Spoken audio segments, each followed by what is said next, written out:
Hello viewers, আসসালামু আলাইকুম। আপনারা সবাই কেমন আছেন? আজকে আমি রান্না করব আলুর ভর্তা, করলা ভাজি, তারপর মুরগির মাংস, ডাল। আমি করলা ভাজি করার জন্য করলাগুলোকে সব কিছু রেডি করে তারপর এখানে পেঁয়াজ বেশি করে, করলা ভাজিতে পেঁয়াজ দিতে হয়, মরিচ একটু ঝাল বেশি করে দিতে হয়, তাহলে খুব মজা লাগে, টেস্ট হয়। আমি দিয়ে দিচ্ছি পরিমাণ মতো লবণ, হলুদ,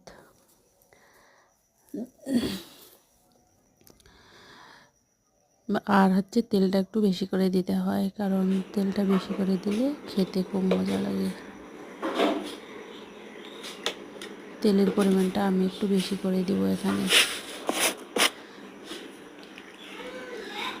আর করলা ভাজিটাকে ভালো করে মেখে নিব, যত ভালো করে মেখে নেওয়া যায় তত ভালো লাগে খেতে।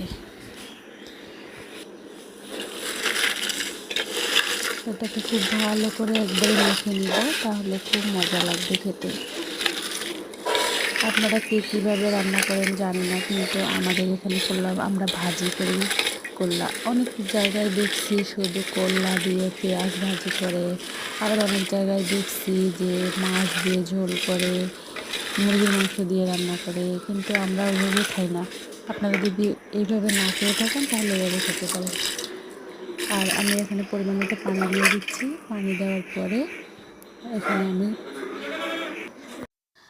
করলা ভাজিটাকে বসাই দিলাম। আর এখানে ডাল রান্না করার জন্য হলুদ দিয়ে দিলাম, সামান্য একটু তেল দিয়ে দিলাম। আর ডালটাকে অনেকক্ষণ ভিজে রাখবো। ভিজে রাখলে ডালটা নরম হয়ে আসবে আর সিদ্ধ তাড়াতাড়ি হয়ে যাবে।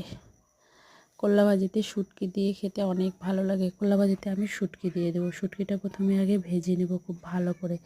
ভেজে নেওয়ার পরে যখন করলাটা একটু হালকা একটু ভালো আসবে, তখন আমি করলার ভাজিতে শুটকিটাকে দিয়ে দিব। তাহলে খেতে অনেক মজা লাগবে। এভাবে ট্রাই করতে পারেন, দেখবেন অনেক মজা লাগবে। আমার মনে হয় যে করলা ঝোলের থেকে ভাজিটাই অনেক মজা। আমি একখানে গেছিলাম, যেয়ে এরকম ভাজি করতে বলছিলাম ঝোলের বদলে। ওরা খেয়ে তো অনেক অনেক অনেক মানে বলছিল যে এরকম তো আমরা জানি না, এটা খেতেই অনেক ভালো লাগে।